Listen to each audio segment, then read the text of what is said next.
acerca de indicadores de competencia técnica. ¿Listo? ¿Qué tal les parecen los bonos? Excelente. Buenísimos. Lo necesitaba. Listo, vale, perfecto. Entonces, los objetivos para el día de hoy, miren que son bastantes, entonces vamos a trabajar fuertemente en estos minutos y vamos a hablar acerca de las características del rendimiento del control de calidad y nos vamos a enfocar en el falso rechazo y la detección de errores, ¿listo? Entonces vamos a hablar mucho del falso rechazo, de la probabilidad de detección del error. Y luego de esto vamos a ver y nos vamos a centrar en los gráficos de función de poder y vamos a aprender cómo, o vamos a recordar, ya que algunos de pronto lo han visto, cómo se hace esa interpretación, ¿listo? Vamos a ver que el tema que vamos a ver hoy es también un abrebocas a lo que ustedes verán en sigmametría, ¿sí? En ese segundo en el segundo capítulo de este curso, ¿sí? Entonces, el tema de hoy, vamos a evocar algunos conceptos sigmamétricos, vamos a ver, hablar de los gráficos de poder, que posteriormente van a poder profundizar también en este segundo capítulo de sigmametría. Y al final vamos a conceptualizar en qué son los indicadores de competencia técnica y algunos aspectos relevantes para poder implementarlos en el laboratorio clínico, ¿listo? Entonces, básicamente, nosotros en el laboratorio clínico tenemos diferentes probabilidades, ¿cierto? Entonces, vamos a imaginarnos, ¿cierto? Que nosotros tenemos alarmas en nuestra casa o tenemos alarmas en nuestro apartamento de fuego, ¿cierto? Nosotros quisiéramos que esa alarma, ¿cierto? Cuando hubiese fuego, se activara, ¿verdad? Para nosotros tomar acción, porque pues si no tomamos acción se nos quema la casa o se nos quema el apartamento. Pero tampoco podemos tener una alarma tan sensible que cuando yo prenda un fósforo se active la alarma y nos moje todo el apartamento.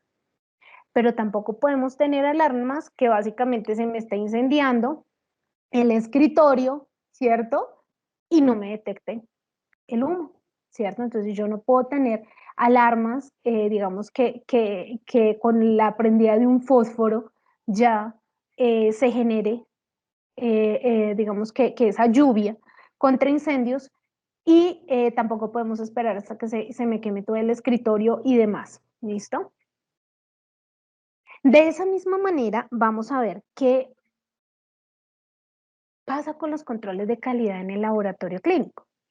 Yo no puedo tener reglas tan sensibles que a cualquier pequeña imprecisión que yo tenga me estén marcando error, pero tampoco puedo tener reglas que cuando básicamente yo ya he tenido eventos adversos, quejas de médicos, de pacientes, pues hasta ahora me vaya a detectar que estoy cometiendo errores, ¿verdad?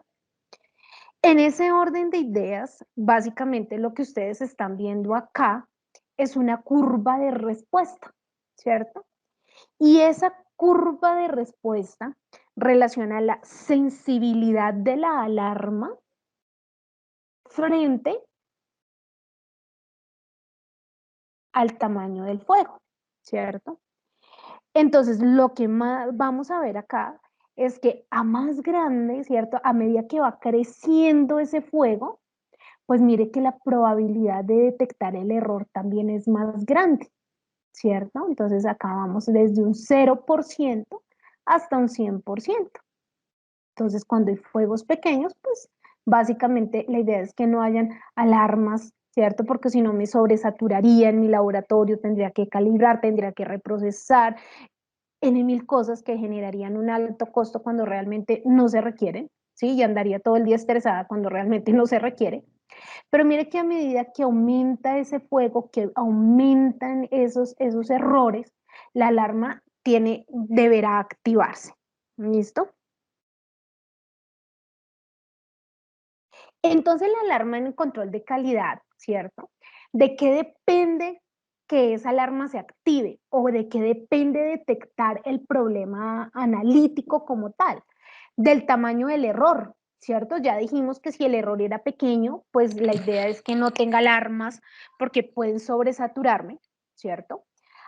Pero a medida que ese error va creciendo y que ese error va a impactar la seguridad del paciente, es decir, ahí sí, se me quemó la casa, se me quemó el apartamento, pues tendrá que activarse y no será una sobresaturación, sino que realmente yo tengo que actuar.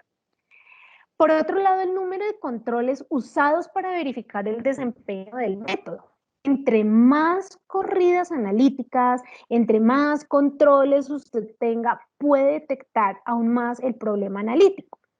Pero usted no puede tener 10 corridas, 6 corridas, 4 corridas al día. ¿Por qué? Porque eso dependerá de la necesidad o el requerimiento clínico asistencial de su laboratorio. ¿Listo? ¿Qué es lo importante? Que ese número de controles vaya muy de la mano con esos niveles de decisión clínico que usted debe evaluar, ¿cierto? Digamos que una ventaja que nosotros tenemos en Colombia digamos que muchos países de América Latina es que a pesar de que nosotros utilizamos menos controles que en otras partes del mundo, utilizamos 2 o 3 controles, perdón, cada uno de esos controles corresponde a un nivel de impacto clínico, ¿cierto? Entonces tenemos 2 para química, normal patológico, 3 para hematología, ¿cierto? Patológico bajo, alto, normal.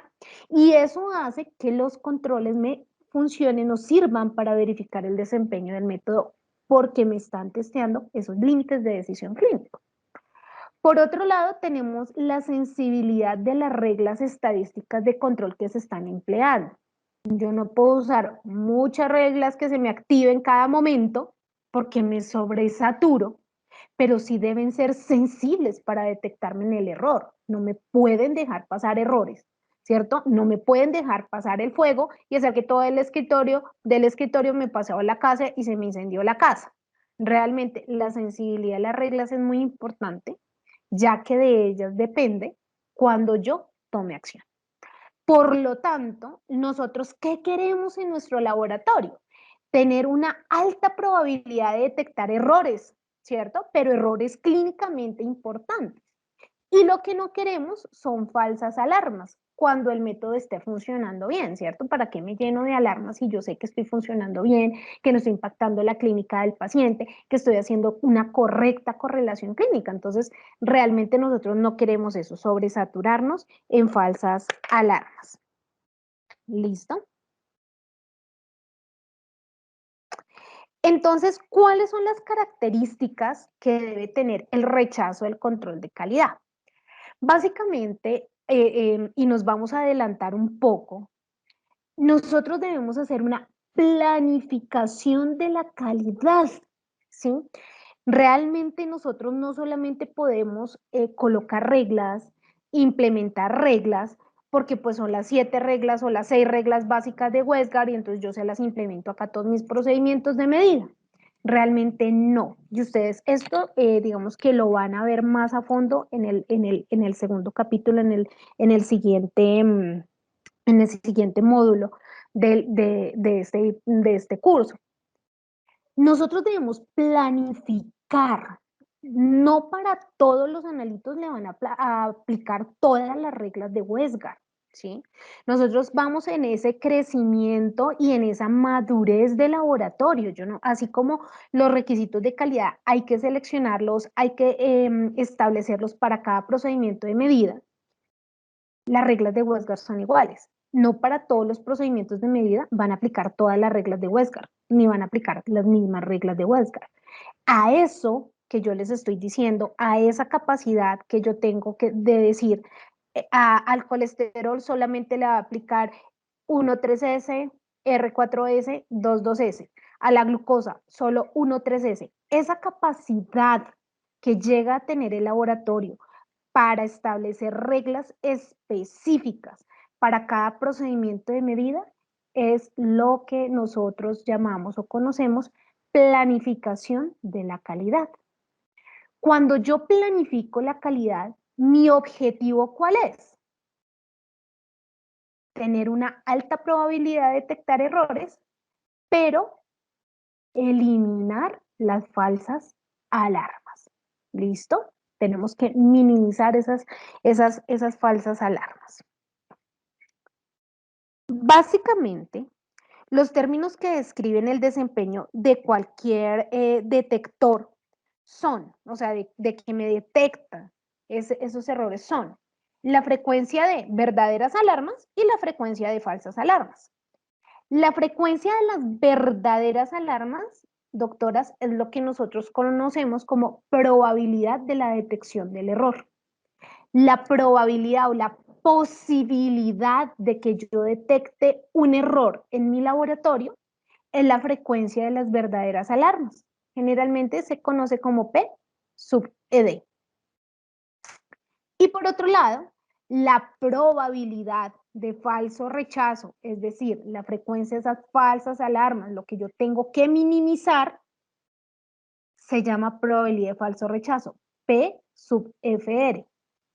Tengo que maximizar la probabilidad de detección de error, ¿cierto? Yo quiero tener una alarma que me detecte errores y que cuando la alarma se encienda realmente sea una alarma verdadera. Pero por otro lado, yo quiero minimizar la probabilidad de falso rechazo, ¿cierto? Es decir, que esas falsas alarmas se minimicen, no se presenten. Yo solamente quiero que cuando se presente una alarma es porque haya un error. ¿Listo? Entonces, ¿qué podemos decir de la probabilidad de detección del error? Básicamente, la probabilidad de detección del error es la probabilidad de rechazar la corrida analítica cuando realmente estoy frente a problemas de imprecisión. Entonces, cuando yo realmente tengo errores, ¿yo qué quiero? Pues que mi laboratorio, ¿cierto? Siempre detecte el 100% de errores. Yo no quiero que mi laboratorio genere resultados con error, porque pues voy a impactar al paciente. Entonces yo quiero detectar el 100% de error. Sin embargo, en el diseño objetivo y práctico que tenemos en el control de calidad, en los gráficos que vamos a observar, básicamente nosotros tenemos una máxima probabilidad de detección del error de 0.90 o del 90% de probabilidad de detectar un error. ¿Listo? Entonces la idea es que la probabilidad de detección del error sea mayor del 90%. Entonces nosotros cuando vamos a seleccionar una regla de Westgard para un procedimiento de medida, ¿yo qué quiero? Que esa regla de Westgard en el 90% de las veces que se active es porque me va a detectar un problema. ¿Listo? Eso es lo que yo realmente busco. Pero por otra parte, tenemos la probabilidad del falso rechazo. Básicamente, la probabilidad del falso rechazo es la probabilidad de rechazar una corrida cuando no hay error, ¿sí? Que es aquí donde nosotros no queremos caer, que yo detenga mi proceso, que yo me ponga a indagar qué es lo que está sucediendo, tome N acciones y al final resulta que no era un error. ¿Sí? Entonces yo no quiero tener falsos rechazos, yo no quiero rechazar corridas que efectivamente están funcionando bien, porque eso tiene dos impactos, económico y operativo. ¿Cierto? Económico porque voy a empezar a gastar más controles, más calibradores, voy a pagar la corrida analítica y demás, y operativo porque voy a impactar esa oportunidad, la entrega del reporte, voy a estar quieta revisando qué es lo que está pasando.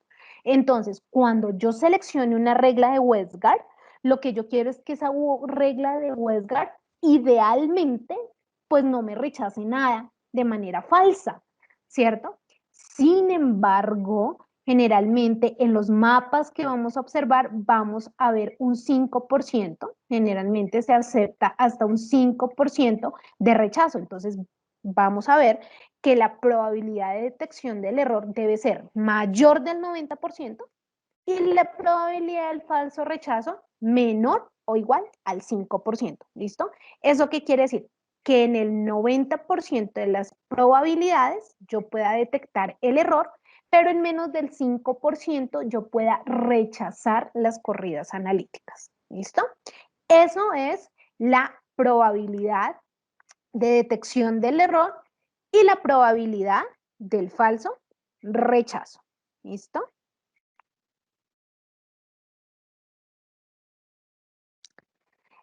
Entonces, para la minimización de los falsos rechazos, pues yo tengo que evitar ciertas reglas de control.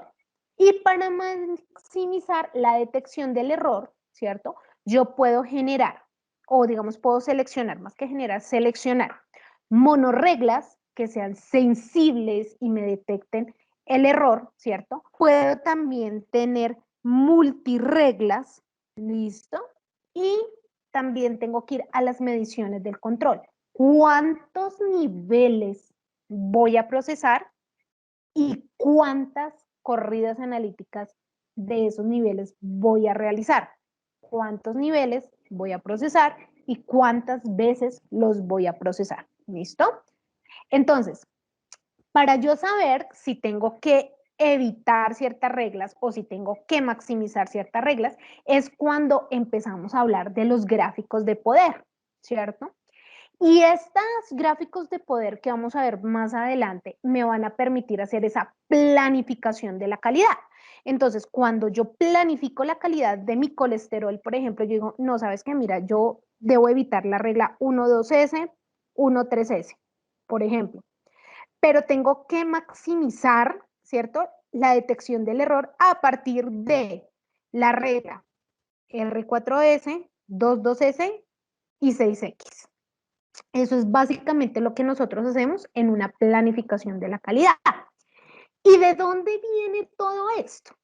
Recuerden que nosotros en el laboratorio tenemos nuestros gráficos de Levin-Jennings, que ya los vimos, pasamos nuestros controles de calidad, definimos nuestros límites y lo que nosotros estamos esperando es una distribución normal, ¿cierto? Lo que nosotros estamos esperando es que esta distribución corresponda a un desempeño normal de mi control de calidad.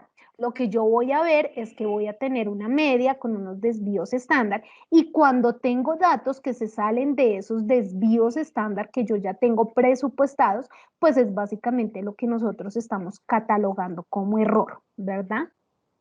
Nosotros podemos tener, digamos que esto es una curva, vamos a ver que acá están los errores, pero si miramos de acá hacia acá, nosotros vamos a ver que esto está en control, ¿cierto?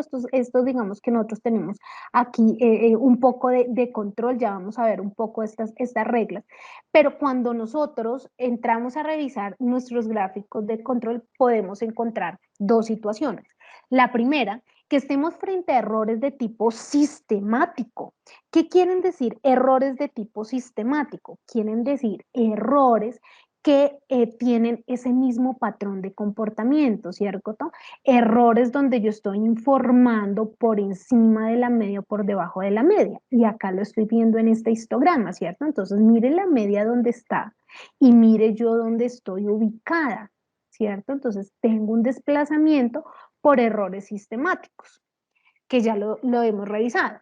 Pero por otro lado, yo puedo tener errores de tipo aleatorio, ¿cierto? Entonces puedo tener distribuciones donde las desviaciones estándar ya son muy grandes, donde yo me salgo de mis límites y miren acá la diferencia, miren acá este error aleatorio, cómo está esa imprecisión, esa campana de Gauss ancha, achatada, ¿sí la ven? Imprecisión. Pero miren acá cuando a mí lo que me falta es veracidad. Yo acá soy precisa, ¿cierto? Miren mi campanita de Gauss, acá está, súper pequeñita, ¿cierto? Pero mira, tengo poca veracidad. Estoy toda sesgada hacia el lado positivo en este caso. ¿Listo? Entonces, lo que nosotros queremos hacer es, a través de esa planificación, detectar ese tipo de errores. Errores de tipo aleatorio, errores de tipo sistemático, ¿cierto? Entonces, que yo tengo una probabilidad de mínimo el 90% de detectar estos tipos de errores. Pero cuando yo estoy frente a una distribución normal, un desempeño normal, pues yo qué quiero? Que haya una probabilidad de falso rechazo menor del 5%. ¿Listo? Eso es lo que yo busco en una planificación de la calidad, que me detecte errores para yo acciones oportunas, pero que no me genere alarmas que realmente no tienen nada que ver cuando yo tengo buenos desempeños y que al final sí me van a generar un sobrecosto y un desgaste operativo en mi laboratorio. Entonces recordemos, doctoras, las reglas de Westgard, ¿cierto? Entonces, ¿quién quiere abrir su micrófono y me quiere recordar las reglas de Westgard? Nos las recuerda a todas. Si quieres yo. Listo, Doc, dale, dale. Bueno, las alarmas 1-2S, que esa realmente ya prácticamente está abolida, ¿cierto? Es una alarma donde tenemos un control con 2 desviaciones, ¿sí? La alarma, lo que es alarma. El error aleatorio, tenemos uno de 3S y que pueden ser 1 o 2 controles, el R, que tenga en la suma la desviación de 4S. ¿Sí? Pueden ser 2 y 2, es error aleatorio. Y este siempre va a tener una desviación hacia arriba y hacia abajo sobre la media. Sí, entonces siempre el error aleatorio se caracteriza porque va a ambos lados de la media. Muy bien. Y el tercero es el error sistemático, que es a un solo nivel por encima o por debajo, ¿cierto? De la media, donde van a estar dos controles con 2 desviaciones o cuatro controles con una desviación hacia la misma media, hacia abajo, hacia arriba, o 6 consecutivos puntos por debajo o por encima de la media. Exactamente. Muy bien, Doc. Entonces recordemos, error aleatorio, muy bien, ambos lados de la media, error sistemático al mismo lado de la media, y me puede afectar un solo nivel, ¿cierto? O puedo tener la afectación en ambos niveles de concentración. Es decir, solo puedo ver un error sistemático en unos pacientes normales o patológicos, o puedo tenerlos en ambas concentraciones. ¿Listo? Entonces, estas son las reglas de Westgard. Vamos a ver más adelante lo que nos decía la doc, muy interesante acerca de la 1,2S. Miren que la doctora empezó diciendo, la 1,2S es una regla de alarma, pero pues realmente eso ya está abolido. ¿Por qué? Porque pues es que ahí no existen errores. Y en lo que yo les acabo de decir, ¿por qué sale la regla 1,2S de las reglas de Westgard? Pues básicamente porque tiene una alta probabilidad de falso rechazo. Por eso es que la regla 1,2S ya no se aplica, ¿sí? Porque entonces cada vez que había alarma la gente empezaba a hacer cosas, empezaba a hacer seguimientos, empezaba a hacer, hasta calibraba. Entonces, no, realmente la regla 1,2S es una regla que tiene una alta probabilidad de falso rechazo. Por eso es que se deja como alarma, no tenemos que hacer nada con ella, no es un error, ¿sí? Entonces, por eso es que salen esas reglas de Westgard. ¿Listo? Vamos a ver acá ahora el gráfico de función de poder. ¿Listo? Este es un gráfico de función de poder. En el material que se les envió de revisión de lectura, ahí van a encontrar también este mismo gráfico con todas las descripciones. Básicamente, el gráfico de función de poder muestra la probabilidad de rechazo. Esta es la probabilidad de rechazo. Recuerden que nosotros queremos tener una probabilidad de rechazo muy pequeñita, ¿cierto? Que esto va de 0 al 100%. Acá dice de 0 a 1, quiere decir de 0% al 100%. Y la probabilidad que nosotros queremos que tengamos de falso rechazo es menor al 5%. Básicamente, el gráfico de función de poder, este nombre viene del concepto estadístico de poder, es decir, de la probabilidad de detectar un error, ¿cierto? De qué tan probable es detectar un cambio, es decir, de qué tan probable es detectar un error en mi procedimiento de medida. ¿Listo? Es así donde yo puedo tener probabilidades de detección de 0%, ¿cierto? También, y probabilidades de detectar un 100%, ¿vale? Ahora, si nosotros vamos a ver el eje X, en el eje X está el tamaño del error. Y este tamaño del error va hasta 4, porque recuerden que cuando nosotros tenemos errores de tipo sistemático, lo máximo que yo me puedo llegar a equivocar serían 2 desviaciones por arriba o 2 desviaciones por abajo de la media, lo cual quiere decir 4 desvíos estándar. ¿Listo? Ahora, cada una de estas líneas que ustedes están viendo, acá, ¿sí? Cada una de estas líneas que ustedes están viendo también se conocen con el nombre de curva de poder. Y básicamente me describen la probabilidad de rechazar, ¿cierto? De rechazar mi corrida analítica cuando yo combino diferentes reglas.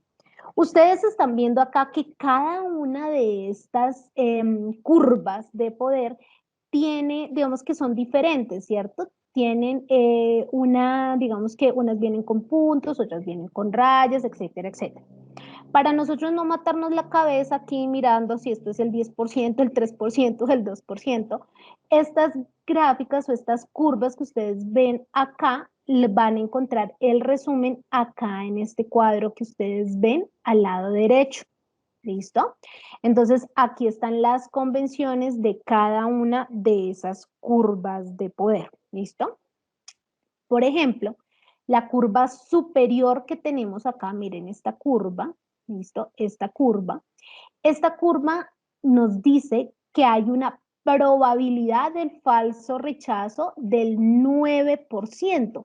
Recordemos que nosotros buscamos probabilidades del falso rechazo del 5% o menos. Entonces miren que acá la siguiente, la que le sigue, tiene una probabilidad del falso rechazo, miren PFR, del 3%. Pero ¿qué nos dice esto? Nos dice, mire, si usted selecciona esta, digamos que esta curva, o ya vamos a ver cómo la seleccionamos, no se preocupen. Si usted selecciona esta curva, usted está diciendo que tiene una probabilidad de falso rechazo del 9% cuando tiene una regla 1, 2S. ¿Sí ven? Porque la regla 1, 2S es una regla de probabilidad de falso rechazo y ha salido de las reglas de Westgard. Y miren que es básicamente esa regla 1, 2S solita, como nosotros la aplicamos en el laboratorio. N significa 2 niveles de control de calidad y R una corrida analítica. Y es lo que nosotros hacemos todos los días, por ejemplo, en el área de química. Pasamos 2 niveles de control con una corrida analítica y básicamente lo que nosotros estamos incrementando acá es en un 4%, ¿cierto? Esa probabilidad de falso rechazo. Por eso entra, digamos que la regla 1.2.5S o la 1.3S. Pero miren que la 1.3S ya hay una probabilidad de falso rechazo del 0% y en el caso de la 1.52S del 3%, con el mismo nivel los mismos niveles de control y con el mismo R o número de corridas. ¿Listo? Entonces, vamos a ver este gráfico de función de poder. ¿Listo? Este gráfico de función de poder. Cuando nosotros empezamos a aplicar ese gráfico de función de poder, ¿cierto? Cuando nosotros empezamos a aplicar ese gráfico de función de poder.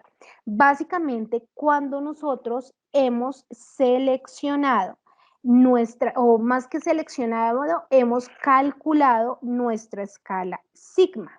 ¿Listo? Entonces, cuando nosotros vamos a mirar nuestra escala sigma, es cuando nosotros empezamos a aplicar esta función de gráficos de poder.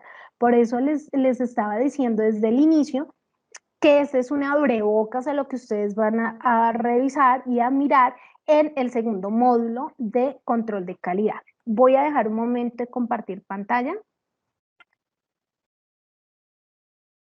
Y voy a irme nuevamente por acá.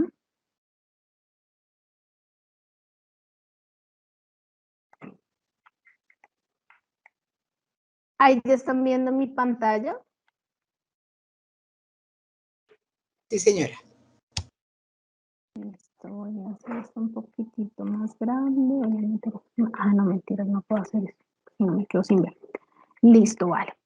Entonces, en ese orden de ideas, vamos a ver que el gráfico de función de poder va muy amarrado a esa métrica sigma. Entonces, si nosotros vamos a ver, Yuri, ¿cómo hago yo para calcular sigma o cómo hago para calcular la métrica sigma? Es súper sencillo. Básicamente, y recuerden que nosotros habíamos hablado que el punto de partida para nosotros poder seleccionar o digamos que para poder no seleccionar, para poder generar o saber si tengo o no tengo un buen desempeño, es el requisito de la calidad. Entonces, básicamente, para la métrica sigma, aquí lo tenemos. Vamos a tener un requisito de la calidad que es 10, ¿cierto? Entonces, sigma es igual. ¿Listo? Entonces, acá, sigma, o esa métrica sigma, es igual a ¿qué? A mi requisito de la calidad, que es el error total máximo permitido, ¿cierto? Menos sesgo en porcentaje, todo esto dividido entre el coeficiente de variación. Esta es mi métrica sigma. Es decir, aquí yo tengo mi error total máximo permitido, que es 10, un sesgo de 0 y un coeficiente de variación de 2. Cuando yo hago, ¿cierto? O aplico esa ¿Me repites lo anterior? Qué pena. Listo. Sigma es igual al error total máximo permitido, que en este caso de nuestro ejemplo es 10, miren acá el 10, ¿listo? Menos sesgo, que en el caso del ejemplo que estamos viendo es 0, dividido entre el coeficiente de variación, que para nuestro ejemplo es 2. Cuando nosotros hacemos esta fórmula, 10 menos 0 dividido en 2, me va a generar una escala sigma, ¿cierto? Que es 5, es decir, una sigma de 5, ¿cierto? Un momento ya, que es un sigma de 5. Este es nuestro mapa o nuestro gráfico de poder que estábamos viendo en el anterior slide.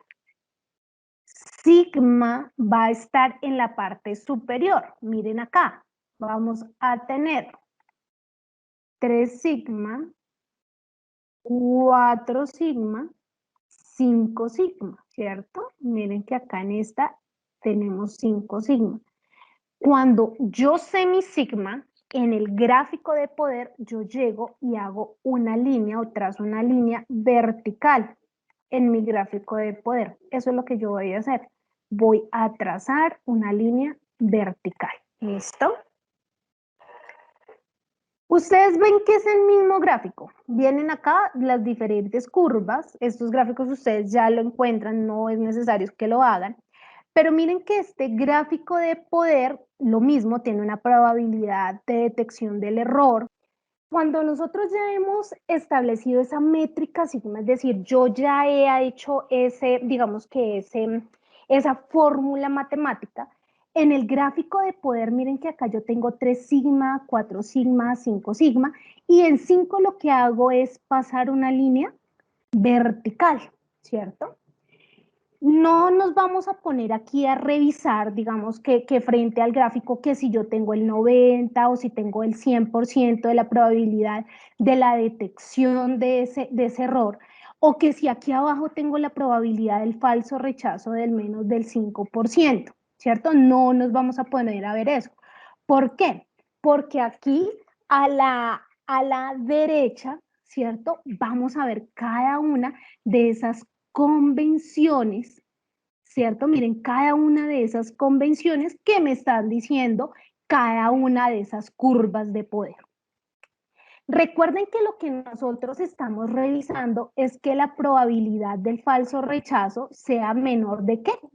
Del 5%, ¿cierto? Entonces miren que acá vamos a revisar y nosotros diríamos, ¿cierto? Ay, Yuri, mira, este es del 7, no, pero mira, aquí tengo una del 3, del 4, eso estaría bien porque está menos del 5. Pero ¿por qué? ¿Cierto? Ustedes dicen, pero ¿por qué la misma gráfica me señala que lo mejor, ¿cierto? O que lo que yo debería seleccionar está acá, ¿cierto? ¿Por qué la gráfica lo hace de esa manera?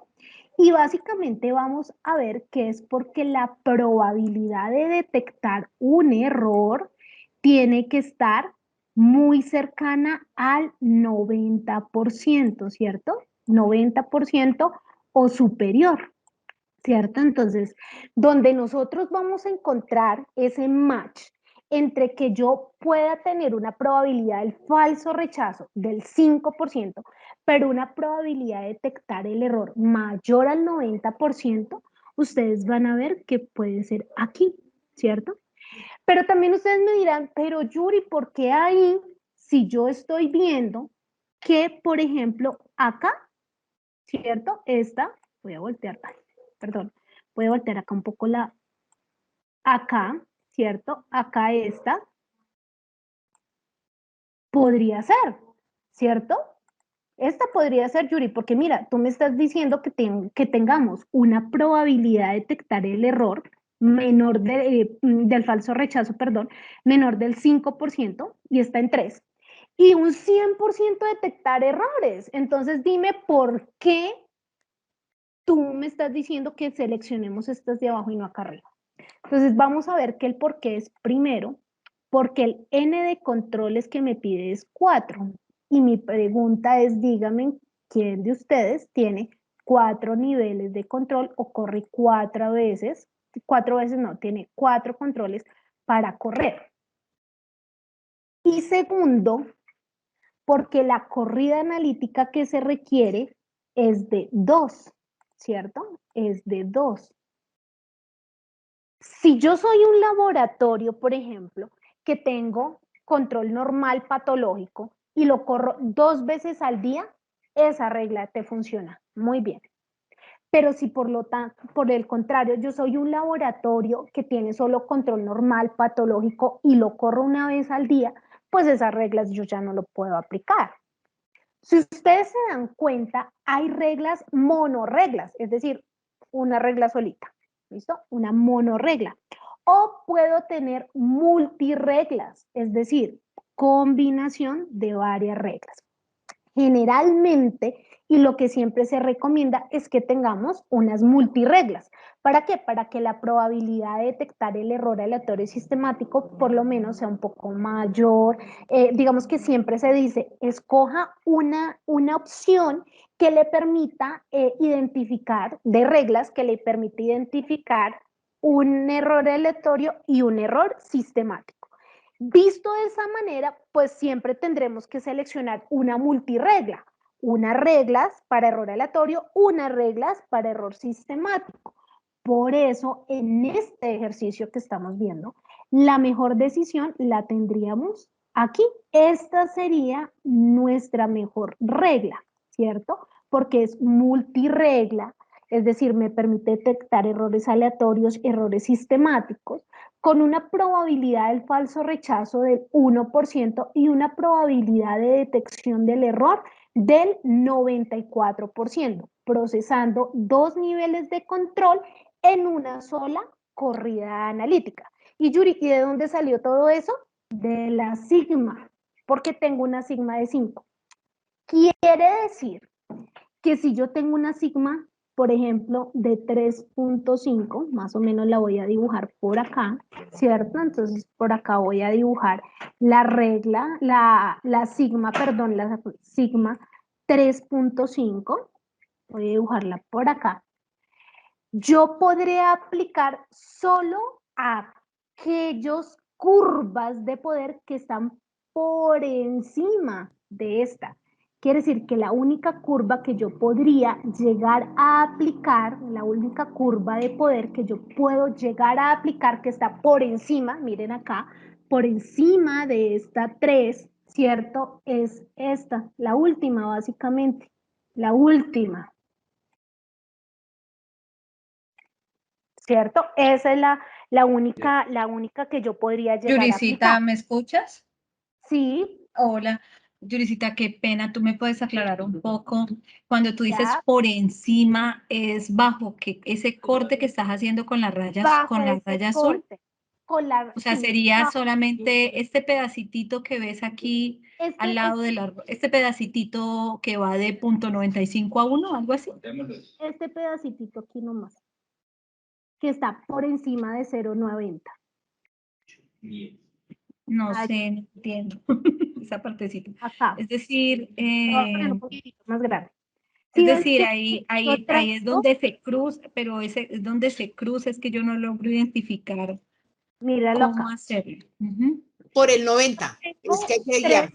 Exactamente. Yo tengo el 3.5 sigma Ok. y todo lo que yo veo por encima quiere decir por encima de esta raya, o sea, todo esto por acá por debajo no. O sea, todas estas curvas de poder aquí no Muestra el me punto funcionan. 9. Todas las que están por encima, ¿sí? Entonces, mira, Lo todas que está por estas encima del punto 9, ¿cierto, Yurisita? Como dice la compañera. sí, pero a lo que me refiero por encima es que todos estos de poder, mira, todos estos por debajo no te van a funcionar. ¿Sí me hago entender? Por debajo, o sea, todo lo que está de 3.5 hacia la derecha, mejor dicho, no me va a funcionar O sea ninguno que en de estos. teoría a él le funcionaría Todo lo que esta está a la hacia arriba, izquierda, o sea que hay hacia la dos. izquierda. ¿Ahí le Entonces, funcionan en dos? este caso, ¿Las ahí dos? funcionarían dos, ¿cierto? Ah, ya te Dos. entendí. Ajá, gracias, Hay un Yurisita. pedacito, pero en realidad yo diría que una, porque la otra está como muy abajo y lo que dice la doc, ¿qué es lo que nosotros tenemos que tener presente? Tenemos que tener, ay, espera que se me dejó de compartir. Ya. Lo que tenemos que tener presente, como dice la doctora, es que también esté por encima de 0,90 o del 90%. ¿Sí? O Es sea que, decir, perdóname, Yurisita, en este caso, en el primero que teníamos del sigma 5, serían las primeras 1, 2, 3, 4, 5 curvas. La sexta quedaría por fuera, ¿cierto? estas de acá quedarían por fuera, Sí. estas por acá quedarían por dentro. Para el 5 Ajá. sigma, sí. Para el 5 sigma. Entonces miren que acá solo esta, la que les estoy acá señalando, voy a quitar un poquito de esto, esa sería la única que me aplicaría, la única que me funcionaría realmente, ¿cierto? Porque mírenla acá, es la única que me funcionaría, miren cómo viene acá. Ahora, y tiene mucha lógica. ¿Por qué? Ustedes dirán, Yuri, pero yo no lo veo lógico. Sí, ¿saben por qué? Porque un proceso 3.5 sigma es un mal proceso. ¿Sí? Por eso es que lógicamente toca ponerle todo esto. Por eso es que toca ponerle Bueno, todo esto. la pregunta del año, ¿Listo? Yurisita. Yurisita, la Dime. pregunta del año. Si yo tengo esa situación con un analito y veo que en mi gráfico de poder esa es la única que tengo, pero definitivamente no, como laboratorio, lo que siempre hemos dicho, pues nos adaptamos a lo que hay. Yo no tengo ese N de 6, ¿qué debería hacer? O simplemente no me atrevo todavía a utilizar multirreglas o a En planearlo de esa este manera. caso, ¿cierto? En este caso que tú dices, oye, pero yo cómo hago para correr 6 niveles de control, por ejemplo, en una única corrida analítica, no puede coger. ¿Cómo lo hago? Entonces, importante, y lo van a ver en el segundo capítulo, en el segundo módulo de Six Sigma, esta es una forma de hacer planificación de la calidad, pero existen muchas otras, ¿sí? Y en el segundo módulo van a ver la planificación de calidad con el enfoque de regla sigma. Cuando tú haces ese enfoque de regla sigma, te vas a dar cuenta qué pasa con las que tienen 3 sigma. Generalmente, cuando nosotros aplicamos, digamos, un proceso que sea menor de 3 sigma, generalmente no se aplican ni gráficos de poder, ni se aplican los mapas operacionales, sino existen otras estrategias, que son las estrategias de la doctora Zoe Brooks, que la pueden seguir por LinkedIn, por cierto, que habla acerca de la planificación de la calidad con un enfoque de error sistemático crítico, ¿sí? Entonces, para esos casos que tú dices, ven, pero quiere decir que si yo necesito más reglas, que si yo necesito más niveles, que si yo necesito más corridas, no voy a poder implementarla en mi laboratorio, no, porque hay otras estrategias de control de calidad que se adaptan a esa necesidad clínico-asistencial. En la medida en que tú necesites más reglas, necesites más controles, necesites más corridas, quiere decir que tu proceso es más peligroso, porque en la medida en que sea más peligroso, tú tienes que estar monitorizándolo más, porque en cualquier momento se sale el error y no lo vas a percibir. Entonces, en ese orden de ideas tendrías que aplicar otras estrategias como la que nos dice la doctora Brook, respecto a esos procedimientos que son iguales o inferiores a 3 sigma. Incluso ustedes lo ven y lo abandera el Sigma VP, ¿cierto? El programa de acreditación Sigma VP. Sigma VP te dice, mira, yo te acredito, pero tú tienes que tener más de 4 Sigma, o 4 Sigma como mínimo, porque realmente un proceso analítico es peligroso con menos de 3 Sigma, y un proceso preanalítico es peligroso con menos de 5 Sigma. Entonces, en ese orden de ideas, lo que se debe hacer es, si esta estrategia tú dices, no, pero es que usando el mapa de poder, ¿yo dónde me voy a sacar esos 6 controles y además todo ese mundo de reglas? Claro que esos 6 pueden ser, ¿cierto? Pero con un R de pronto de 2, que puede hacer cuando yo tengo controles de calidad de 3 niveles, pero lo tendría que pasar 2 veces al día, ¿cierto?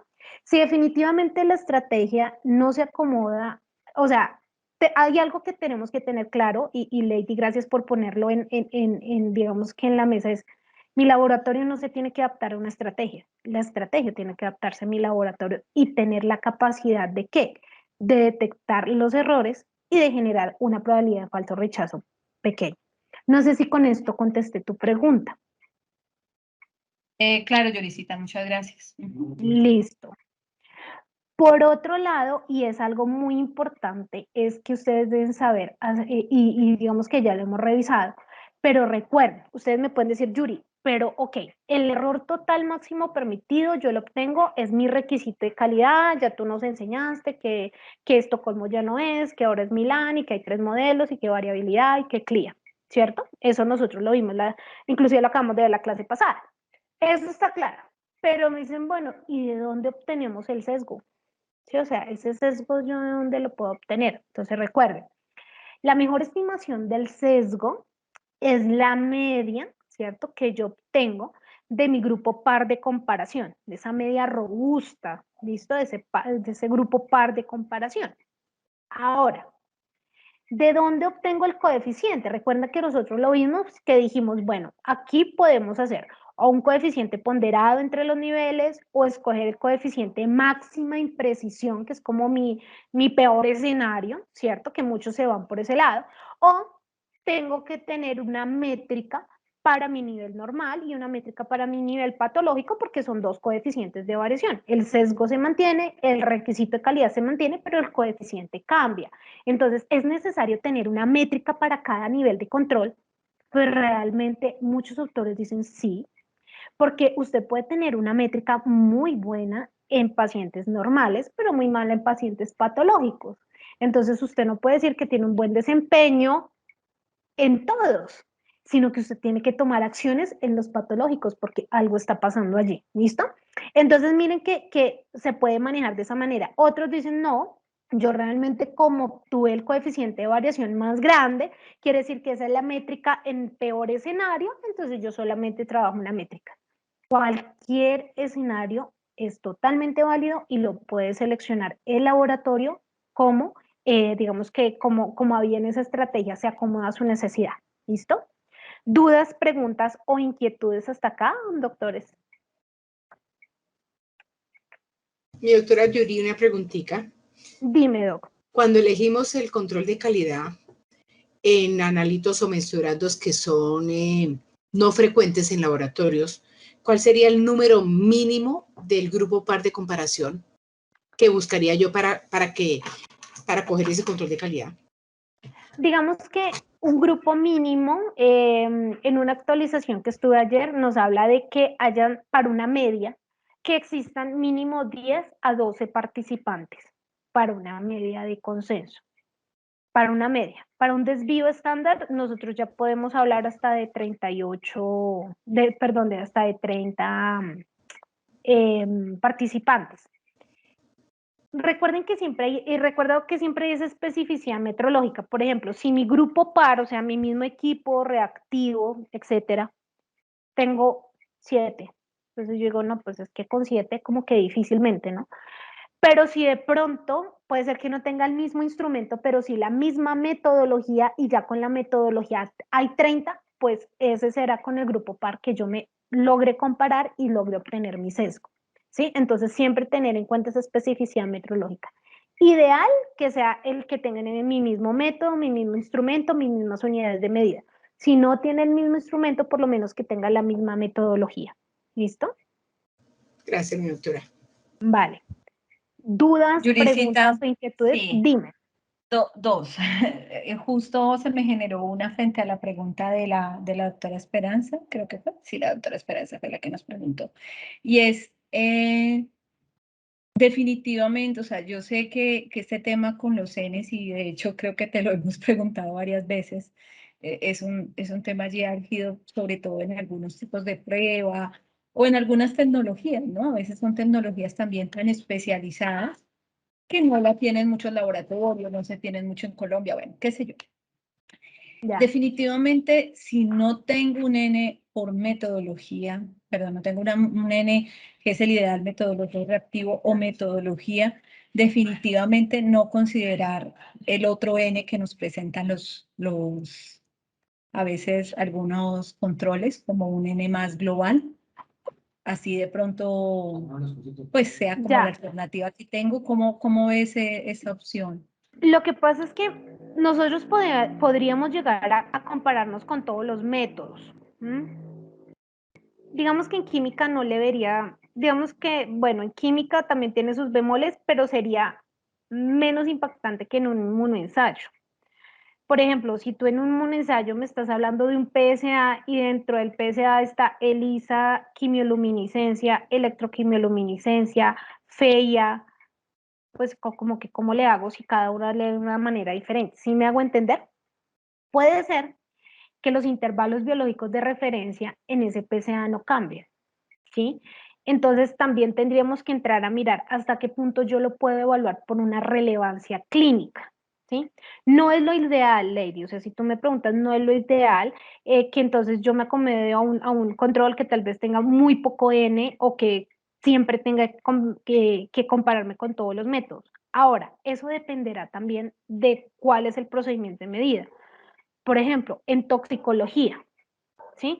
Hay algunas cromatografías que de verdad, si hay 3 equipos en el mundo, son muy poquitas y a veces hasta se inventan las vainas y de verdad que en toxicología hacen algunas cosas que no están para todo el mundo estandarizadas.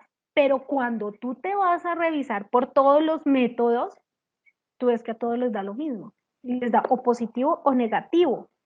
O la concentración que les da es normal o es patológica, o realmente la concentración patológica va a causar un daño o puede causar muerte al paciente. Y tú lo ves en todos los métodos.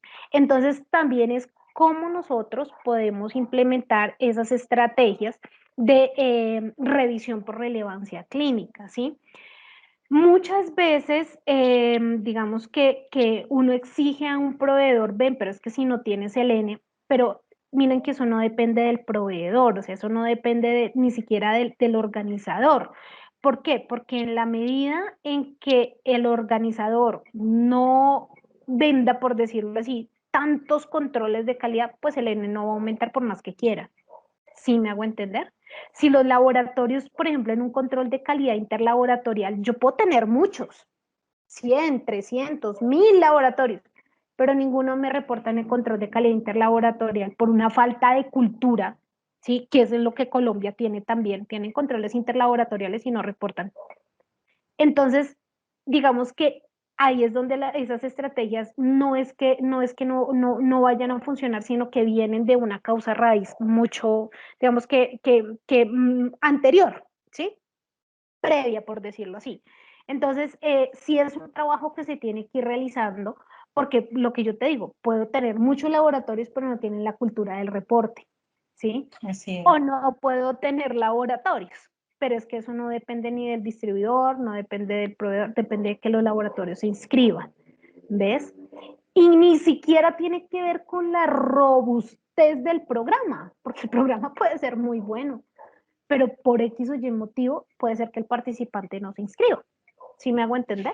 Sí, Es yo pienso que básicamente pasa, por ejemplo, en aquellas pruebas, lo que hablábamos el otro día de los controles, lo mirábamos en los internos, los controles que son multiprueba, ¿sí? Y asimismo los controles externos que son multiprueba, pues hay una mayor probabilidad si ese control te controla química y te controla algunas especiales o todas las especiales, pues que haya mucha más gente adquiriéndolo, mucha gente escribiéndose porque hay un panorama de pruebas más grande. pero cuando ya nos vamos, por ejemplo, a infecciosas, a pruebitas especializadas, una renina, una vitamina D, pues ya sabemos que esos controles son muy específicos para esas pruebas y pues que no todo el mundo lo hace. Entonces, lo que tú dices es cierto. Pueden existir cualquier cantidad de controles en el mercado, pero seguramente la gente no los adquiere también por un tema de costos o porque son un control para una prueba, no son multiprueba, que a veces pasa. Entonces, pues los laboratorios no lo pueden adquirir. Y la segunda consultica, Yuri, es en el tema del coeficiente de variación a escoger.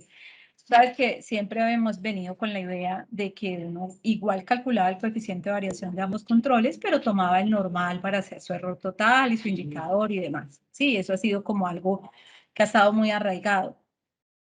¿Tú aconsejarías, o pues tú nos decías que es una buena práctica igual, pero se aconsejaría que ante yo poder tomar una medida sigma y demás, yo tome ese coeficiente de variación que está más alto de los dos niveles que estoy mirando, como para yo poder, ¿cómo te digo? O sea, si uno, no sé, son para poder que en ese estrategias. sigma como que me incluya ambos controles, por decirlo así.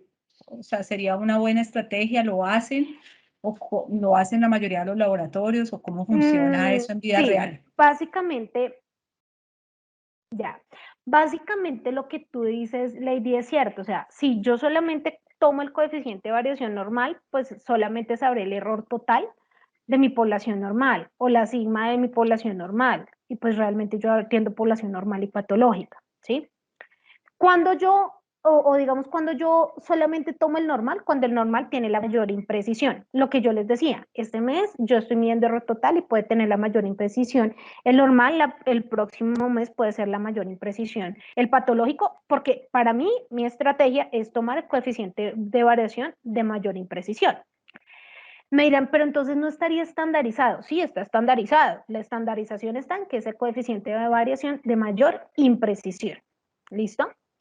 Pero entonces, ¿por qué uno es normal y otro es patológico? Bueno, pues porque yo atiendo población normal y también tengo población patológica, ¿sí? Y porque por gestión del riesgo es el peor escenario que yo puedo tener. Si a mí mi coeficiente de variación normal todos los meses me da 2 y el patológico todos los meses me da 10, pero es que yo cojo el normal, pues por gestión de riesgo no sé cómo estarán saliendo sus resultados de sus pacientes patológicos.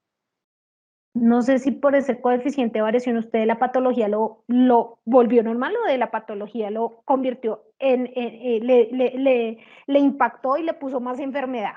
¿Sí me hago entender? Es por eso. Sí, por eso es que no solamente, inclusive lo que te digo, muchos autores dicen, no, usted tiene que tener su error total para el nivel normal y su error total para su nivel patológico y su sigma para el nivel normal y su sigma para su patológico y toma acciones dependiendo a la población, es decir, al nivel de control de calidad, ¿sí? Entonces, es básicamente eso. ¿Qué pasa cuando yo tomo o hago un coeficiente de variación promedio ponderado entre los coeficientes? Que puede ser que yo tenga uno muy alto, uno muy bajo y se me compense, ¿sí? Entonces, digamos que yo sí soy muy partidaria de tomar el coeficiente de variación de la mayor imprecisión o por separado y hacer todos los estadísticos por separado. Ok, Yusita, pero igual en el momento de utilizar un gráfico de función de poder o poder establecer todo este tema ya de las, como tal, de las reglas que voy a utilizar, ¿cierto?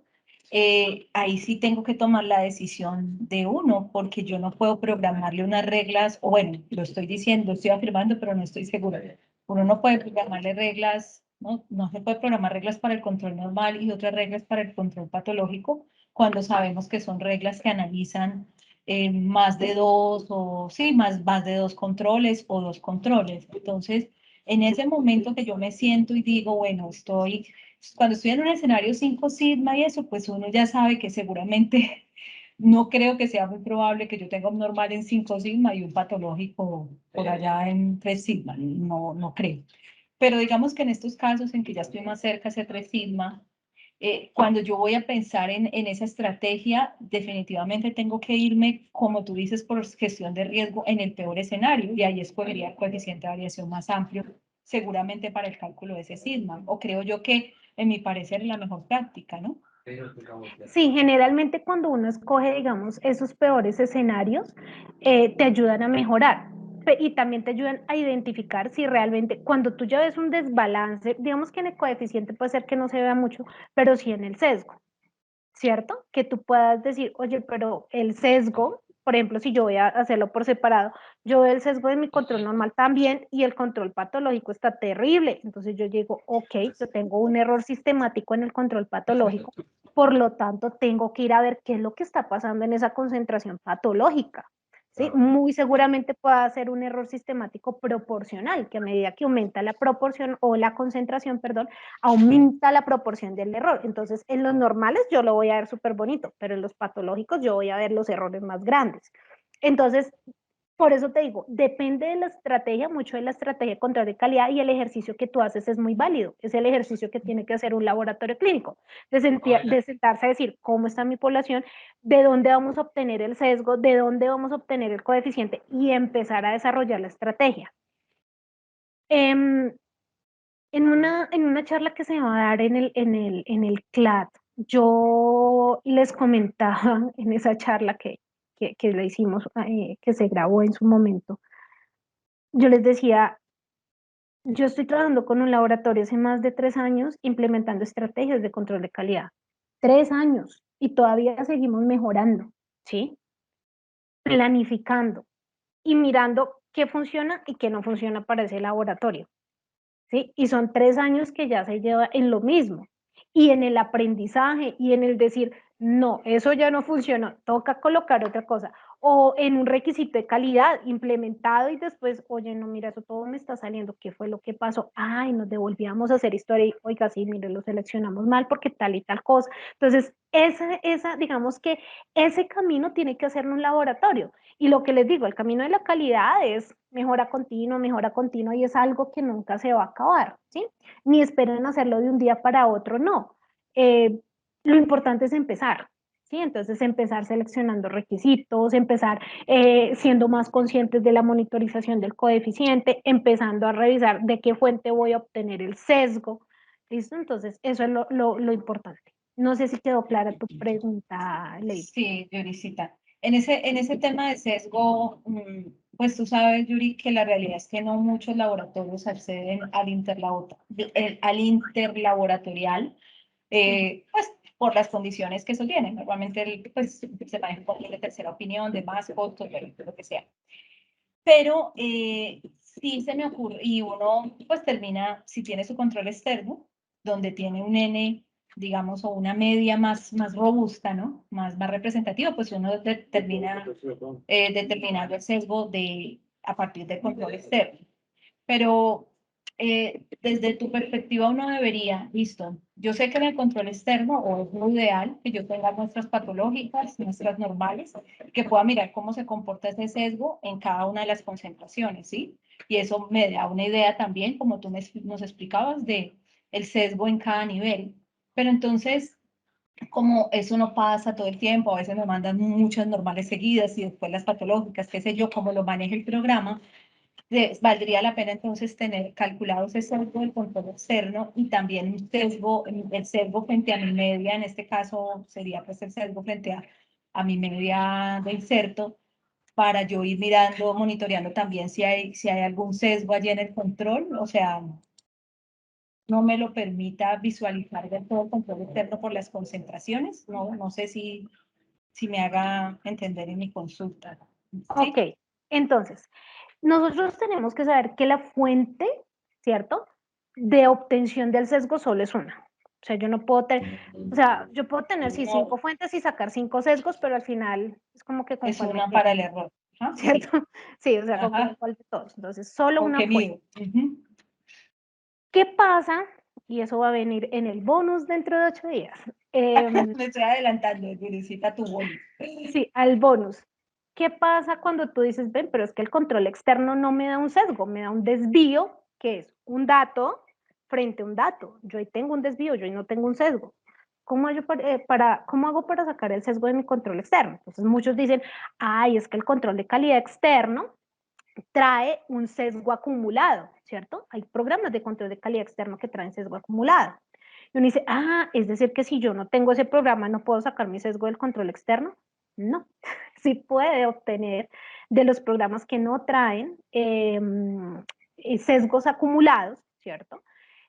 O desvíos acumulados, sí se puede obtener el sesgo. Y lo vamos a ver en el próximo bonus de control de calidad externo, que es una fórmula estadística muy sencilla realmente. ¿Cómo vamos a obtener el sesgo del control de calidad externo? Porque realmente lo que tú tienes de cada evento es un desvío.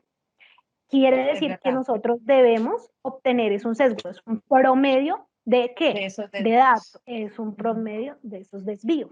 Entonces, no es porque el control de calidad externo no lo tenga, no lo puedo hacer. Sí, claro, lo puedo hacer. Y dentro de 8 días vamos a ver la fórmula de la raíz media cuadrática. No se asusten por el nombre porque es muy sencilla, pero lo vamos a hacer. Lo vamos a hacer cómo obtener el sesgo de mis controles de calidad externo cuando realmente yo no tengo acceso a un control interlaboratorial. ¿Listo? Ok, listo, Yurisita, muchas gracias. Yo estaré muy atenta. Vale, perfecto. Listo. ¿Alguna otra duda, pregunta, inquietud antes de continuar? Vale. Sigamos por acá. Listo. Entonces, miren que acá tenemos el resumen de las características de rechazo. Recuerdan que yo les decía que hay una probabilidad, una alta probabilidad de falso rechazo cuando estoy frente a regla 1.2s. Y hay altas probabilidades de detección del error en errores aleatorios, ¿cierto? 1.2.5s, 1.3s, 1.3.5s, R4s. Y en errores sistemáticos, las que ya hemos visto. ¿Listo? ¿Qué es lo que sucede? Cuando nosotros tenemos procedimientos manuales, entonces ustedes se van a dar cuenta que al hacer toda esta planificación, nosotros, y yo les digo, no es que sea de lógica, es digamos que ese sentido común. Entre más manual tenga que hacerlo, más reglas tendré que colocarlo. Entre tanto, cuando yo ya tengo equipos automatizados, que es de pronto lo que tenemos en su mayoría en las ciudades principales, pues básicamente voy a necesitar menos reglas. ¿Por qué? Porque pues todo va a estar automatizado, todo es estandarizado, yo solamente coloco el pago, el cartucho y allá cerradito se hace todo, que a que yo tenga que sacar el reactivo, agregar, colocar, medir, ¿listo? Entonces, eso es importante, que digamos que lo sepamos. Entonces, básicamente para mejorar el desempeño del control de calidad, ¿qué debemos hacer? Eliminar aquellas reglas de control que tienen esa probabilidad del falso rechazo, ¿cierto? Todas esas reglas de, por ejemplo, la 1.2s, ¿sí? Eso no quiere decir que, ay no, yo ya no ya la 1.2s tachada le pongo la cruz, no. Quiere decir que es una regla de alarma, pero frente a ella no podemos hacer nada, ni tampoco podemos emplearla para hacer análisis de reglas posteriores, que era lo que se venía haciendo, ¿cierto? Entonces, que yo decía, es que es una 4.1s, pero debe estar asociada a 1.2s. No, no necesariamente. ¿Listo? Lo ideal es que podamos tener multirreglas que me permitan responder a los errores aleatorios y sistemáticos. ¿Listo? Y ese número total de mediciones que proporcione la detección del error deseada. Por eso en la primera clase recuerdan que yo les decía, esos laboratorios que un día pasan un control, el normal, al otro día el patológico y así sucesivamente, ¿realmente van a minimizar la detección del error? Claro, minimizan totalmente la detección del error. ¿Por qué? Porque miden menos el control, por lo tanto van a detectar menos el error. ¿Listo? ¿Dudas, preguntas o inquietudes hasta aquí?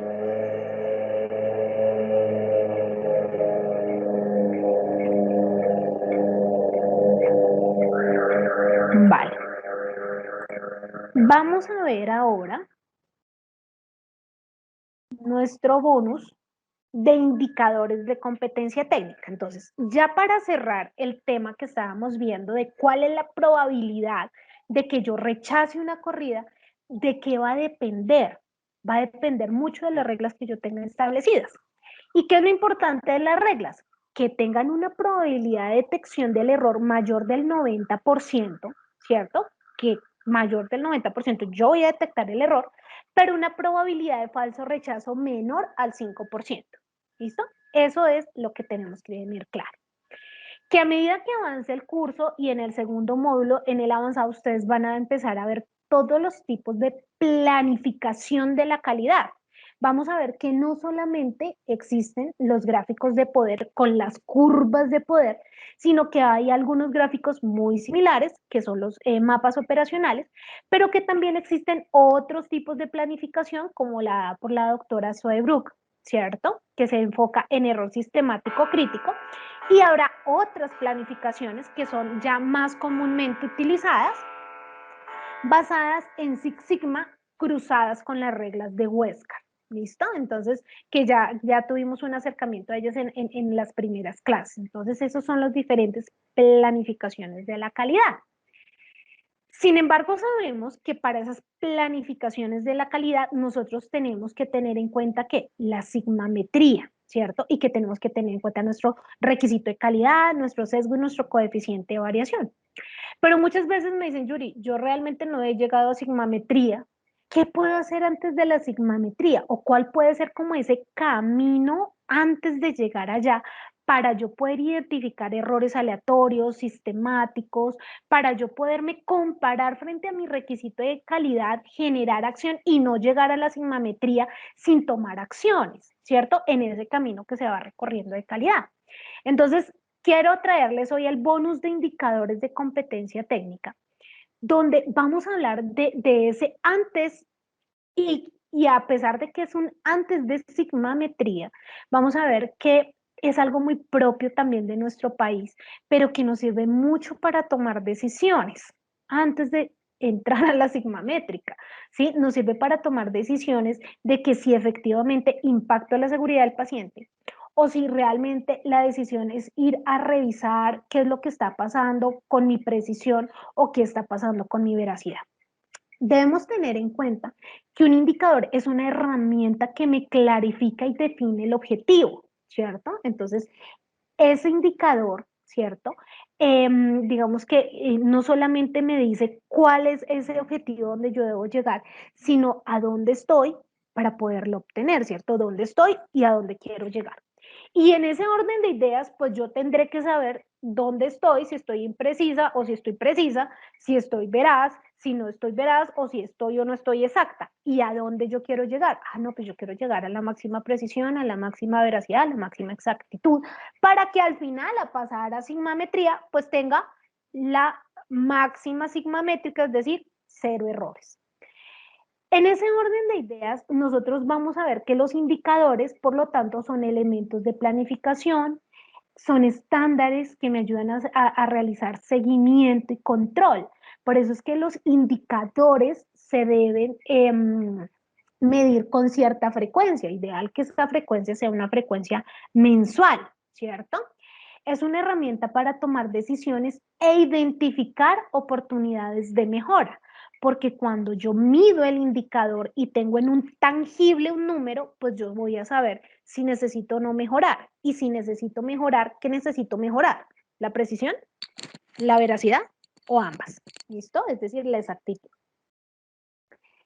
Los indicadores deben estar documentados, es decir, ustedes deben tener una ficha técnica, así sean indicadores de competencia técnica, deben tener una ficha técnica donde ustedes tengan los datos del indicador, el nombre, la justificación, el objetivo, cuál es la meta, cuáles son las fuentes del denominador, de cuáles son las fuentes del numerador, con qué frecuencia lo van a medir, quién va a ser el responsable de esa medición. ¿Listo? Entonces, eso es importante. Debe ser relevante y oportuno. Entonces, hay laboratorios que dicen, ok, yo voy a medir mis indicadores mensualmente. Y uno que espera, pues que mensualmente haga el cálculo matemático, los mida, ¿cierto? Haga la tabulación del dato, pero que tome la acción. Independientemente el indicador tenga un buen o un mal desempeño, yo debo tomar una acción. En ese orden de ideas, entonces dicen, los 5 primeros días del mes yo voy a medir mi indicador, pero llegó el día 6, llegó el día 10, llegó el día 15, el indicador. Entonces miden su indicador, listo. Día 20, vamos a tomar X acción. Día 30 tiene que volver a medir el indicador. ¿Sí? Entonces, la idea es que ustedes respeten mucho esa frecuencia de medición y también esos espacios que ustedes se dan, digamos, de 5 días, que son 5 días para medir el indicador, analizar el indicador y ya implementar ese plan de acción, ¿sí? Entonces, es importante para que les quede el tiempo de básicamente 25, 30 días para evaluar si efectivamente el plan de acción tuvo o no eficacia. ¿Listo? Debe ser específico, entonces vamos a ver indicadores de competencia técnica para la precisión, para evaluar veracidad y para evaluar exactitud. Debe ser sensible, vamos a ver las metas que deben tener estos indicadores, deben ser explícitos y claros. Entonces, la primera pregunta que nos hacemos es, ¿cómo evaluamos la confiabilidad de los resultados en términos de precisión, ¿cierto? ¿Cómo yo voy a evaluar esos resultados? Entonces, vamos a ver que, y recordemos que en el laboratorio yo tengo el error aleatorio asociado a la imprecisión, ¿cierto? Y que dijimos que lo monitorizábamos a través del control de calidad interno por nuestro coeficiente de variación. Es decir, que el primer indicador que tenemos de competencia técnica es el coeficiente de variación relativo. Es decir, cómo yo garantizo en competencia técnica que mis resultados son precisos y que funcionan y sirven o son clínicamente útiles para monitorizar el estado de salud de un paciente. ¿Listo? La fórmula de los indicadores es muy sencilla. Muchos de ustedes ya lo emplean en su laboratorio. Y básicamente estamos frente al coeficiente de variación del laboratorio frente al coeficiente de variación permitido, ¿cierto? Yo voy a comparar cuál fue el coeficiente obtenido por mi laboratorio y cuál es el coeficiente permitido. ¿Permitido por quién? Básicamente por el requisito de la calidad. En el ejemplo ustedes están viendo el coeficiente del laboratorio y el coeficiente de variación de un requisito de calidad, que es las tablas de variabilidad biológica. ¿Listo? Entonces, por eso, lo que les digo, el punto de partida para mirar si yo tengo un buen o un mal desempeño en mi laboratorio es seleccionar o establecer un requisito de la calidad, ¿sí? Entonces, cuando yo ya lo tengo establecido, pues el indicador es muy sencillo, ¿cierto? ¿Cuál yo estoy observando? Entonces, coeficiente de variación del laboratorio sobre coeficiente de variación permitido. ¿Permitido por quién? Por el requisito de calidad que yo he seleccionado. En este caso, la división nos da 0.22. ¿Listo? La meta de los indicadores es que siempre estén menores o iguales a 1. En este caso quiere decir que yo tengo un buen desempeño, que mis resultados son precisos, que sirven para monitorizar el estado de salud del paciente, carita feliz, todos contentos. ¿Listo? Entonces, este es el coeficiente de variación relativo. Hay un segundo indicador que me va a evaluar la confiabilidad de los resultados en términos de veracidad. Recordemos que por otro lado tenemos los errores sistemáticos, ¿cierto? Que van a la veracidad y que la idea, ¿cierto? Dijimos que era obtenerlo de un control de calidad interno interlaboratorial, pero que si no tengo, pues del control externo o de mi control de calidad interno. Lo cierto es que al final yo voy a monitorizar esa veracidad a través del sesgo en porcentaje. Y ese es mi segundo indicador de competencia técnica, el sesgo relativo, que él me evalúa el proceso en términos de veracidad, la capacidad técnica de mis resultados en ser veraces. Cuando yo voy a medir este indicador, la fórmula es muy similar a la que vimos de coeficiente de variación relativo, que es el sesgo de mi laboratorio dividido entre el sesgo permitido. Para obtener el sesgo del laboratorio, recordemos que lo puedo obtener de calidad interna interlaboratorial, como el que ustedes están viendo en pantalla, y aplicando la fórmula estadística, ¿cierto?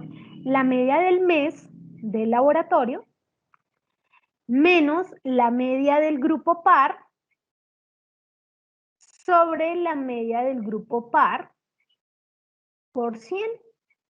Aquí tengo mi sesgo y mi sesgo es de menos 2,7. ¿Por qué menos? Porque miren que yo estoy reportando menos que esa media de comparación. Recuerden que el signo del sesgo solamente me da la posición si estoy por encima o por debajo de esa media con la que me están comparando. Es simplemente una posición. Sin embargo, al hacer cualquier fórmula matemática, doctoras, cualquier fórmula matemática que ustedes vayan a hacer con el sesgo, siempre va en absoluto, siempre va en positivo. ¿Listo? Aparte del sesgo de mi laboratorio, que ya lo tengo acá, miren que debo obtener el sesgo permitido, que ese ya lo tengo establecido, requisitos de calidad mínimo de variabilidad biológica, y básicamente hago la división. Recordemos que el sesgo está sin signo, siempre en fórmulas matemáticas, y al hacer la división obtenemos un sesgo relativo de 0.82. La meta, la misma, es decir, menor o igual a 1, lo cual quiere decir que hay un buen desempeño. ¿Por qué es menor o igual a 1 estas metas? Pues básicamente porque usted lo máximo que puede tener de coeficiente es su requisito de calidad, ¿cierto? De ahí no se puede pasar.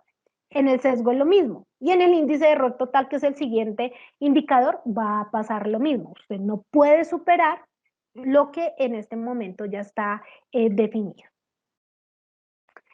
El último indicador es cómo evaluar la confiabilidad de los resultados sin errores médicamente importantes, ¿cierto? Y aquí vamos a hablar del error total, ¿cierto? Enfocado en la exactitud, en esa monitorización de control de calidad externo que yo hago, ¿cierto? Y ya hemos visto la fórmula, que es 2 o esa constante Z por el coeficiente de variación o error aleatorio más el error sistemático, que es el sesgo, ¿cierto? En ese orden de ideas, el último indicador de competencia técnica es el índice de error total, ¿cierto? Que me evalúa la variación del proceso en términos de exactitud, es decir, la capacidad técnica que tienen mis resultados de ser exactos, es decir, de ser precisos, de ser veraces. Es decir, de monitorizar e identificar la condición real de mi paciente. La fórmula es la misma, ¿cierto? El error total del laboratorio dividido en el permitido, acá tenemos el error total, ¿cierto? Coeficiente de variación, Z por el coeficiente de variación, que es 1, más el sesgo, recuerden que sesgo siempre va en positivo, y esto me da mi error total. Que debo tener también el error total permitido, que es de las tablas de variabilidad biológica a nivel mínimo, y hago la división. 4.7 dividido en 10.85 y al final voy a obtener un índice de error total de 0.43. Recuerden, la meta es 1, es decir, tengo un buen desempeño. ¿Qué sucede con estos indicadores de competencia técnica? ¿Cierto? Entonces, nosotros debemos ser conscientes que cada uno de los indicadores, o sea, la precisión, la veracidad y la exactitud en indicador, CBR, SR e IET, lo estoy midiendo por cada procedimiento de medida. Por cada procedimiento de medida yo lo estoy midiendo. Pero al final debemos ser conscientes que nosotros en una sola máquina o en un solo equipo hacemos una medición de todos esos procedimientos de medida. O en un paciente yo puedo informar varios procedimientos de medida, ¿cierto? Varios mensurándose en ese paciente. Por eso las metas de cumplimiento son globales. ¿Y qué me interesa en esas metas de cumplimiento? Que todos los CBRs, SRs o IET estén menores o iguales a 1. Generalmente las metas de cumplimiento global inician en el 80%. Algunos lo inician desde el 75%, algunos laboratorios. Y vamos a darnos cuenta que de acá lo que yo estoy diciendo es cuántos de mis procedimientos de medida tienen un CBR menor o igual a 1. ¿Listo? Vamos a ver en el ejercicio, en la tabla que estamos viendo en pantalla, que yo tengo un CBR del 60%, ¿cierto? Es decir, 60% de ese 100% de procedimientos de medida tienen coeficiente de variación relativo menor o igual a 1. El sesgo relativo, lo mismo, 60%, ¿cierto? Que es menor o igual a 1. Y el IET, 80% de esos 100%, solamente el 80%, con una meta de menor o igual a 1. Nosotros vamos a ver que acá tenemos varios no cumples, ¿cierto? Entonces yo digo, ok, yo tengo unos triglicéridos en el cual no estoy cumpliendo mi CBR, es decir, tengo problemas de imprecisión. pero esos problemas de imprecisión no me están impactando a mi paciente, ¿cierto? Porque miren que el índice de error total está bien, pero eso no quiere decir que no tome acción, ¿listo? Ácido úrico, miren que ocurre lo mismo, tengo un SR que no cumple, pero al final mi índice de error total está bien. Pero por otro lado tengo la creatinina, que ni soy precisa, ni soy veraz, y pues obviamente al final voy a ser inexacta. Entonces, aquí yo diría, ok, voy a priorizar. Recuerden que uno debe priorizar las acciones. Primero que debo revisar es la creatinina, definitivamente. ¿Por qué? Porque no tengo errores en precisión, tengo errores en veracidad, estoy impactando la seguridad del paciente, primero. Segundo, ácido úrico. ¿Por qué? Porque a pesar que solamente, al igual que los triglicéridos, tengo el error en un solo indicador, miren que ya estoy muy cercana a impactar la seguridad del paciente. ¿Sí? En triglicéridos también, pero entre los dos, pues ácido úrico es el que está más cercano. ¿Listo? Entonces, ahí tengo que tener mucho cuidado. Al final yo puedo decir, ok, tengo que tomar acción con estos indicadores globales porque no cumplo con 60%, pero el 80% aquí cumplí, ¿cierto? Cumplí el indicador. No. Así usted cumple el indicador del 80%, usted debe tomar acción sobre aquellos procedimientos de medida donde no tiene un buen desempeño. Entonces tiene que ir a buscar qué fue lo que pasó para poderlos ajustar y poder generar ¿qué? Los planes de acción que permitan esa mejora continua. Aquí ya vemos que luego de los planes de acción todos están cumpliendo, ¿cierto?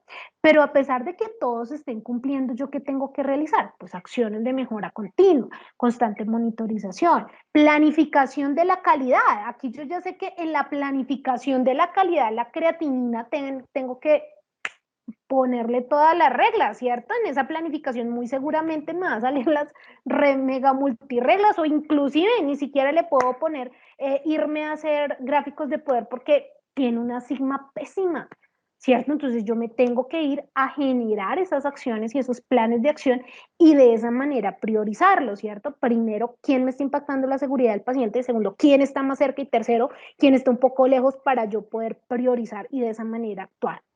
Cuando yo no hago esto, según digamos que el cronograma de planificación que yo tengo, que es mensual, por ejemplo, y me doy cuenta de que los indicadores, el 15 los mido y hasta el 16 me doy cuenta de esto, pues dígame, usted ya ha pasado 16 días en el mismo error y no ha hecho nada. Entonces, por eso es importante que los primeros días de cada mes se haga la medición, la tabulación, se genere el plan de acción para tener un tiempo prudencial de poner a correr el plan de acción y que podamos verificar la eficacia de las acciones.